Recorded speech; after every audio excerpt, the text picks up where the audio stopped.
Hello and welcome back to another episode of Around the Horns. We are back sitting down with Coach Jim Schloss of University of Texas baseball. Coach, little weekend sweep. How are you doing this morning? I'm doing well. I'm doing well. It was a good weekend for us. Finally got to play in, for the most part, some good weather. Got a little windy there on the last 2 days, but it was at least good to be at Dish Falk with the sun out. So looking forward to Tuesday night. It's supposed to be about 80 degrees. Hope we have a good crowd before we start SEC play. Yeah, so let's talk quickly about the weekend. Your pitching staff, which was maybe one of the biggest questions around this team coming in the nation or into the season. Sorry, only allowed 6 runs total over the 3 days. And in the bullpen, especially, allowed 2 runs. I'm sorry, 4 runs over 13 innings. Just how big of an effect has Max Wiener had on those guys? Just kind of changing the mentality and getting them to buy into the system and what he wants to see and what y'all want to see. Yeah, certainly. I mean, he's been at the forefront of it. He's the pitching coach, so he's done a great job, as he did for us last year, of instilling a culture of work, instilling a culture of togetherness and chemistry and philosophy. A very simple, repeatable philosophy that guys can trust and give them an anchor to go to at all times. And so I still think we have a lot of room for growth. Still too many free passes in there. I think that'll hopefully get better over time. The hit batters, those are going to come and go when guys are throwing their pitches with aggression, which is what we want them to do.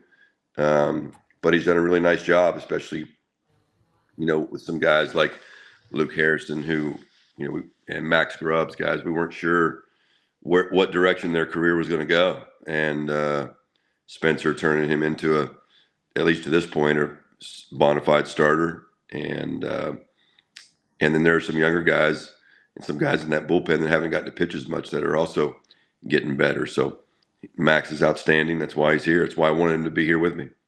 Yeah. Yeah, it was interesting talking to Jared Spencer after Friday night's win. He said one of the biggest things for him is he's just playing more free. He's having a lot more fun this year. He said he felt a little isolated at times last year. And he said now he's like really trying to buy into, being part of that group, being part of that culture, as you will. So yeah, it's definitely been a change, certainly from what we've seen in the past and just how they go about things. From offensive standpoint, as you said, there was 25 plus mile an hour winds blowing left to right this weekend on 2 of the days. So not ideal conditions, but the guys still put together some timely hits, and you had some guys kind of break out in various ways. Touching on a guy like Ethan Mendoza, where we've talked about him before, but he was a high contact guy, didn't strike out a lot, but also didn't walk a lot. He seems to be a little bit more of a complete hitter now, where he can really just adjust to everything. Is that from him working from a mindset, or is it something he's changed around his mechanics around keeping the bat in the zone longer? What can you tell me about that? Well, from a mentality or mindset standpoint, he's been, last year was one of the better hitters in the country in terms of just when he swings, he hits the ball. And but he was very low strikeouts, very low walks. So in other words, he was swinging early in the count and putting balls in play. He hit 315, which is okay, but not a lot of extra base hits, not a lot of walks. And well, if you're not getting a lot of walks and you're not getting extra base hits, and if you don't, and I think he stole 2 bases maybe at ASU. That's a solid player, but that's not an SEC player. I mean, those aren't SEC numbers. And if you're going to be really good, and we felt like there was more in him, both with strength and being able to impact the ball with some extra base hits, and then also an approach. If you're a guy that doesn't swing and miss very much, then you can even be more selective because that with 2 strikes, you're still going to be pretty competitive because you're not going to swing and miss that often. So he bought into that. We did some things with him throughout the fall and the spring, and Tulo made some one or two little swing changes, and Matt Couch got him stronger, and that's what baseball development is about. And so, but the credit belongs to Ethan. I mean, he's the one that has put the work in and has committed to, the buy-in of where he can a couple of times yesterday he kind of leaked away from it. I think he was seeing the ball pretty good and swung early in the count, got out quick, but he's at his best when he's deeper in counts and seeing pitches, which I think most hitters are. Every pitch is information, and the more information you can get, the better chance you have to be successful. Kind of touching upon that a little bit further, credit to Josh White. He's the SID there at Texas. He gave us a stat that said your teams or your staffs over the past 4 years have led the nation in pitches per at bat, and y'all are top 5 again this year. Where did that strategy kind of come from? I know it sounds simplistic, like, hey, take a lot of pitches. You're gonna see the pitcher. You're gonna drive up pitch counts, but kind of where did that come from your aspect and in your strategy? Well, when I hired Bill Mosiello, who's now back at TCU, I hired him in the summer of 2013, coming off our worst year, just miserable season of 2013, and felt like we needed a real mindset change at TCU in terms of how to play team offense. And Mo came in, and he was at the forefront of that.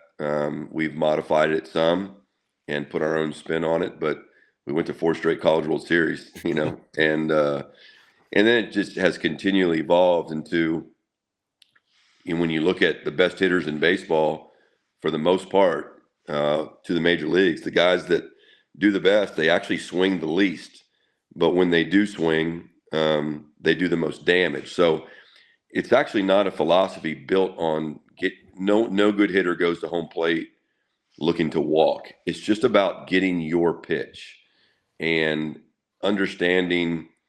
If I was to tell you, for example, that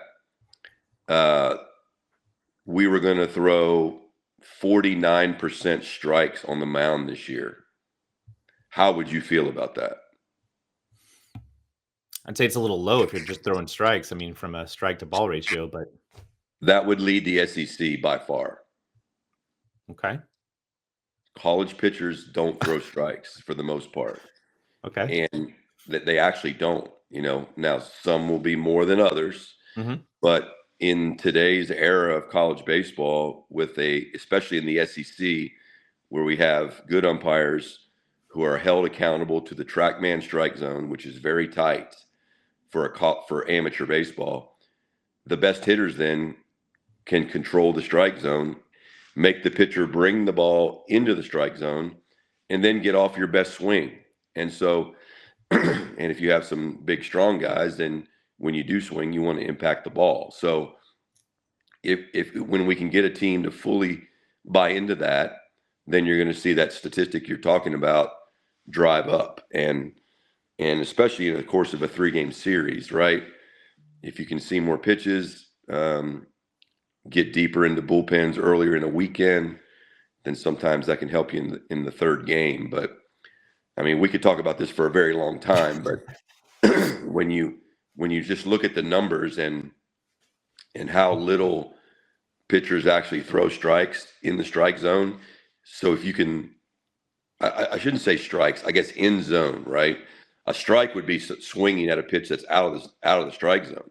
Mm-hmm. If their in zone percentage is that low, well then if we can decrease the chase out of the strike zone, make them bring it in the strike zone, then we have a better chance. Gotcha. Okay. Yeah, I was always interested in, kind of where that origin was. That kind of leads to a point that I wanted to talk to you about is you've obviously had a lot of success in your career at the various stops. I think you're just under 50 games away from your 1,000th win. I don't know if you have a big celebration plan for that. But wow. Well, I mean, if we win that many games this year, it's going to be a lot of celebration. Yeah. It's not going to have anything to do with me, I promise you. But no, I don't think about things like that right now. I'm just looking for the next one here Tuesday night. Yeah. But you've always been known as a guy who builds a really great staff around you, who brings in guys that can add something unique, right? how have you done that over the years, and how do you evaluate coaches as you look to move things around and not saying you're moving coaches around, but just in the past stops, like how have you evaluated and hired coaches that help kind of drive forward that success? Yeah, number one, I've been at great places which attract good people, right? In good towns like in Vegas and Fort Worth, and coaching at A&M and College Station and the SEC, and now Austin. So and work for athletic directors that give you the resources to hire good people, like we have here at Texas. When I began coaching, my college coach, who talked me into being a coach, said, three most important things for a coach, especially an assistant coach. Number three is knowledge of the game. Number two is work ethic. Number one is loyalty. And so I just look for those things. Somebody that is a lifelong learner, that's on the cutting edge of what they're trying to teach, and obviously have a work ethic. They're good people. They can bring something in recruiting. And then you kind of have to balance that out to what's already on your staff. And you don't want a bunch of dudes that are the same. And so I think that's, this particular staff is very unique. It's, I hate to say, I don't want to say it's the best coaching staff. I mean, it may be, because I don't want to discount the other great ones.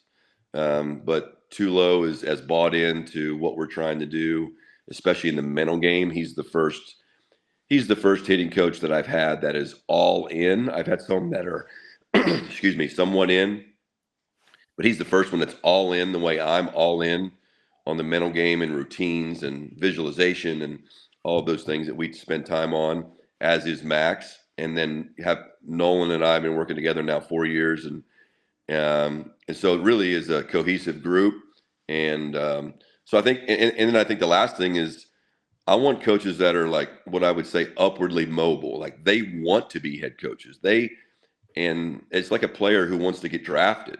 I don't care if one of your motivations is to be a first round pick, whatever gets you to the ballpark to work hard, as long as it doesn't take away from the team concept. So I've never been afraid to lose a coach, like, Tony Vitello going somewhere else, being a head coach, or Randy Mazey, going to West Virginia, or Todd Whitting going to Houston, or Derek Matlock's killing it at UTRGV right now. I've never been afraid to lose a coach, because that says great things about the program, and when the team goals are met, the individual goals get met, and that includes coaches. And I think when someone from the outside looks and sees, oh wow, if I go be a part of that process and system, then maybe I can reach my goals. So when you lose a really good one, it stinks. But at the same time, it helps you hire the next one. And so, and I certainly, I don't have all the answers. I like hiring people like Max and Troy that are way smarter than me in their own area, and just let them go do their work and support them. Yeah. No, that's a great answer. Like I said, I was just curious. I've been reading a book called All It Takes Is Everything You Got. And you actually provided a couple quotes in there around Rob Childress. And it was interesting looking back at the staff that he had built actually at A&M previously with Sealy and those guys. And it was like, man, Will Bolt, very successful. And so then I started looking at some of your, I guess, call it coaching tree. And certainly the Vaqueros then at RGV are, at their 11-2 on the season. I actually noted them down as kind of one of those teams to watch right now, because they're scorching hot. But yeah, it's always interesting to look at how you evaluate a person, a coach, their philosophy, and then how it kind of all blends together. Because obviously y'all have done really well so far this season, and y'all have had past success, which is always a great indicator. So, 13-1 on the season. Not quite perfect, but y'all are doing all right. What have you learned about this team, buddy? Wow. Yeah, no. What have y'all learned about this team? I know you talked about yesterday after the game. You said you've learned more about the players and they've learned more about y'all, but has there anything that you've kind of just been maybe surprised by this team or this group, or that's just kind of stood out to you over the past 14 games? I don't know if it's anything that has surprised me, but I'm very pleased with how they care for each other and how they root for each other. They're super supportive. They've bought into what we call an opening day mentality. It's opening day every day.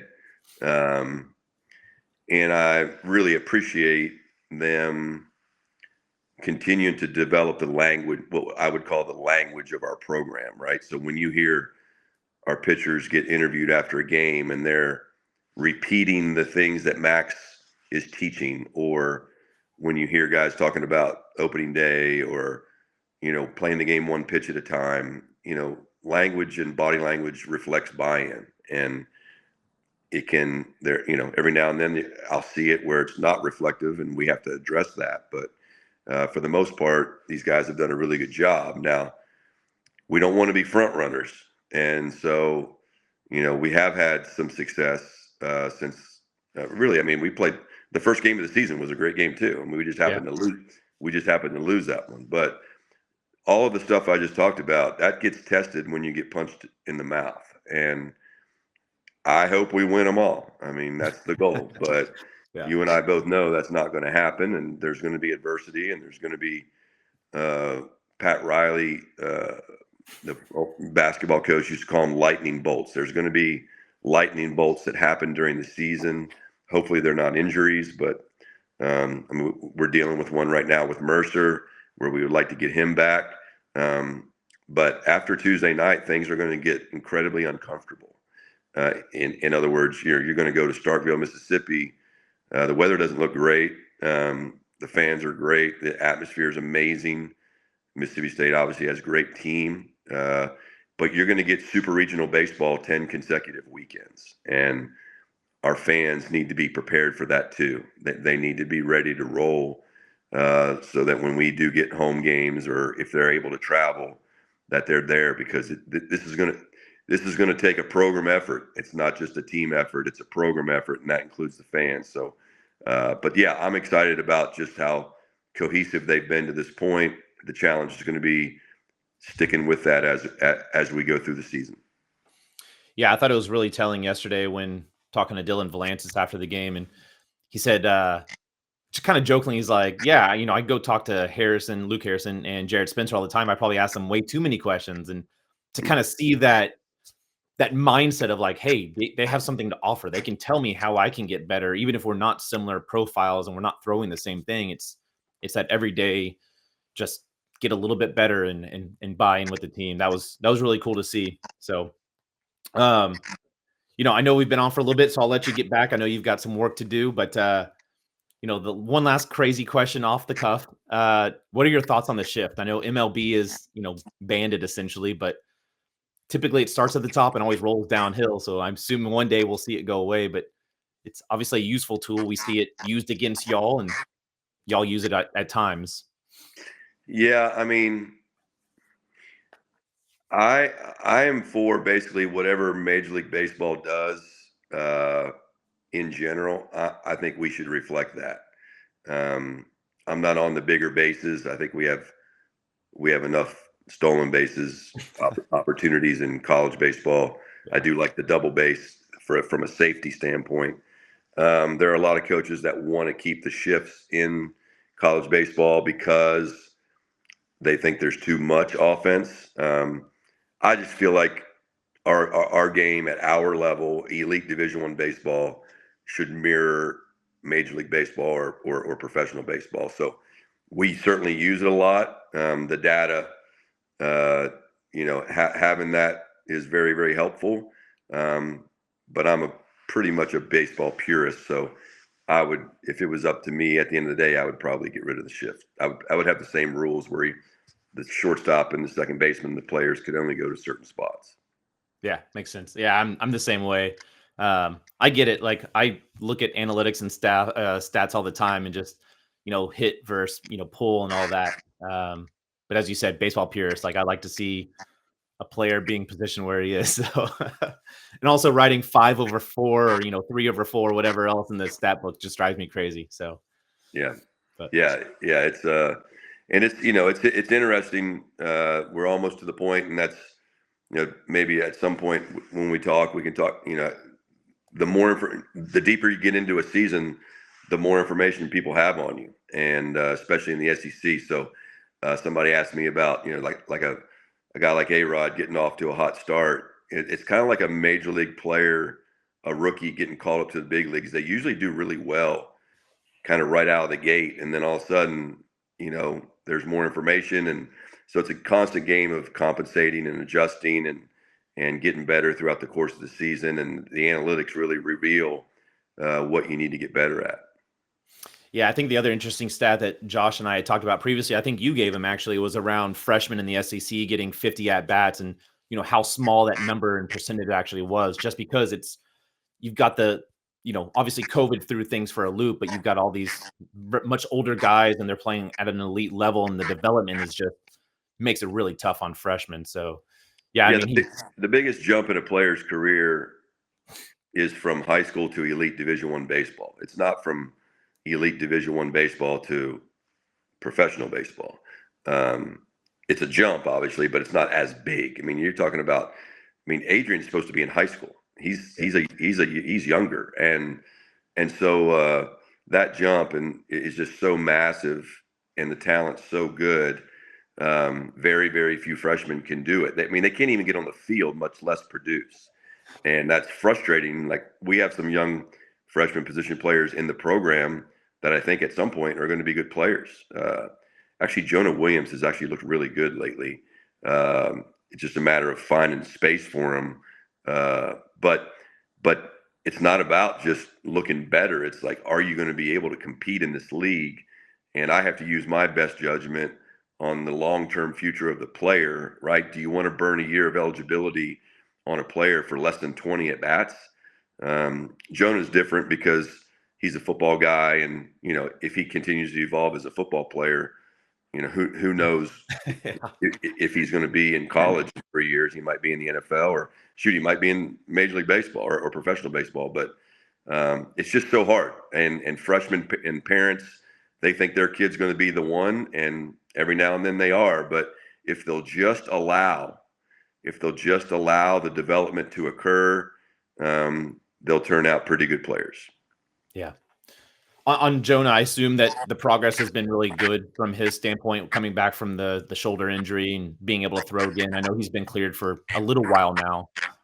Yeah, he had a few setbacks, just getting sore. We had to give him a couple of days off, but we threw to the bases the other day, and he threw really well from center field. And I think he's kind of caught in between in his own mind of whether he's a pitcher or hitter. We haven't seen him pitch, but in the last 3 days, he's really put some good swings on some balls. And what sets him apart from the others in his class on our team is, A, he's a left-handed hitter, and B, he can really run. And so, we could use another left-handed bat at some point. So I'm going to be looking to maybe get him in there one of these non-conference games in some form, if possible. But he's really improving, and he's really fun to be around. He's a great guy.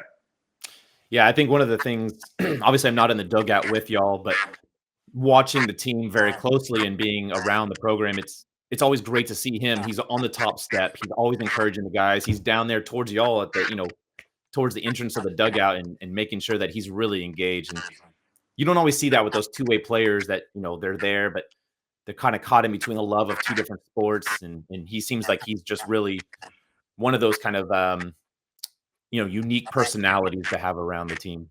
He's great. And I think that starts with Coach Sark. I've coached plenty of football, baseball guys where there's either the football coach or the assistant football coach, the position coach is in their ear, putting pressure on them that, hey, what are you doing over there? You need to be over here.